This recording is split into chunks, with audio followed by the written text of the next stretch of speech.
How's it going, everybody? No, really, how's it going? I mean, leave me a comment and let me know, and I hope you're doing well. But I know a lot of you are probably tired of me bringing up the 7.25, the 7.25. You know that in Modern Warfare multiplayer, I hate the gun. I find it way too strong and more frustrating to deal with than any of the other shotguns.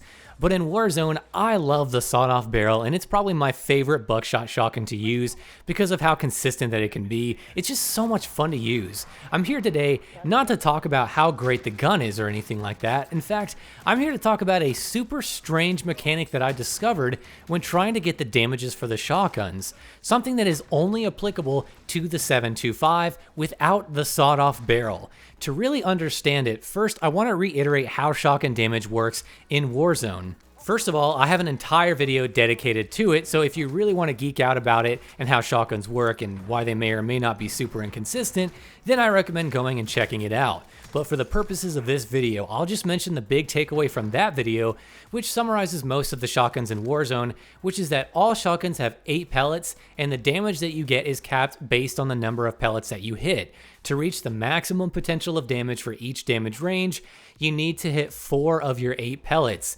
Any pellets in addition to that, like 5 to 8, don't do any more damage. They just get ignored by the game. So basically, if you hit half your pellets on target, you will get your max damage for that range. And of course, each range has a base pellet damage, usually 50 damage for the big heavy pump actions, and then you have body multipliers that give you a few extra points of damage depending on where you hit on the body.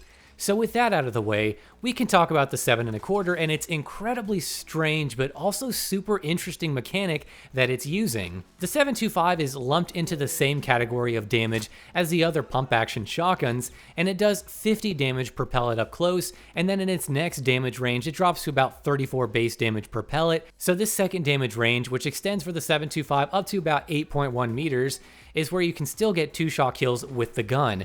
Before the Ironhide was introduced, it was actually the shotgun that had the best 2-shot range for the buckshot shotguns, but now that's of course the Ironhide shotgun. Now let's get into the mechanic itself. This is gonna sound super strange, but basically if you hip fire, you are going to lose damage, and if you are aiming down sights, you get your full damage.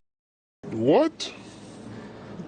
That's right, this is not clickbait. From everything I've tested, from the dozens of times I've tried to replicate it, it seems like whenever you hit fire the 7.25, the damage is capped for 3 pellets at 50 damage per pellet up close. This means you can only do 150 base damage up close if you're hip firing. But the moment that you aim down sights, that damage goes up to the standard it should be, which is 200, or that 204 number that you see quite a bit. So there's a lot to take in here. I mean, first off, it probably reminds you of the sawed-off barrel a bit. The sawed-off barrel, if you didn't know, is capped at 3 pellets no matter what, and does 150 damage flat everywhere in the body. It's one of the only shotguns that behaves like that. But it seems like maybe this translated somehow into the normal 7.25 without the sawed-off barrel or something like that, or it could be a balancing factor, but it's a really strange one. So if you hit fire in your second damage range, which is 2.5 to about 8.1 meters, because of the 34 damage in that second range, the only way to get your 2-shot kill potential there is to aim down sights. If you hit fire, you will not get your 2-shot kill potential. It just will not work. This is something I noticed when I would use the gun but never really confirmed, and well, I can confirm it now. It's the most bizarre thing I've ever seen with a shotgun, and this means that the gun is really never meant to be hip-fired in most cases. I mean, you can, but be warned, you're going to lose some damage potential. The extra pellet of damage makes all the difference for 2-shot kills. It makes this gun very frustrating. Now, you can't also quickscope with it, like if you press aim down sights and shoot at the same time, it's not going to work. It's still going to give you that 150 damage up close. You have to wait for your reticle on screen to actually start shrinking, the little animation, and then the moment it starts to get smaller, that's when the damage seems to be increased to the 4 pellet cap. When I first saw this mechanic, I got to admit, I thought it was pretty dumb, and I didn't really know what to think, to be honest, but now that I think about it more and more, it's kind of cool and kind of unique, and honestly, maybe it'd be cool to see this on some other shotguns, but not to this extreme degree. I think the idea is there where it's kind of rewarding you for being accurate, but it also shouldn't be completely just destroying the gun if you're hip firing. I think that it should be rewarding you for being accurate with aiming down sights and maybe giving you a little bit more damage, but to completely destroy a gun's 2-shot kill range because you hip fired even at 3 meters is a little too far, but the idea is there. So I feel like that's something we can kind of expand upon, or at least the devs could, and I really like that idea. but it's also going to be one of those things that you really have to be careful how you implement, because it's a shotgun, so you still want to be able to hip fire it, and you don't want to just be completely tossed aside because you're hip firing. You want it to still work. So there's a really fine line that has to be balanced there. But it's such an interesting idea, and I'm not totally 100% against it or for it.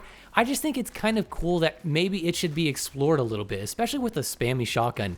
I mean, can you imagine if maybe the JAK-12, you had to aim down sights to get your max damage, otherwise it's going to be a pea shooter?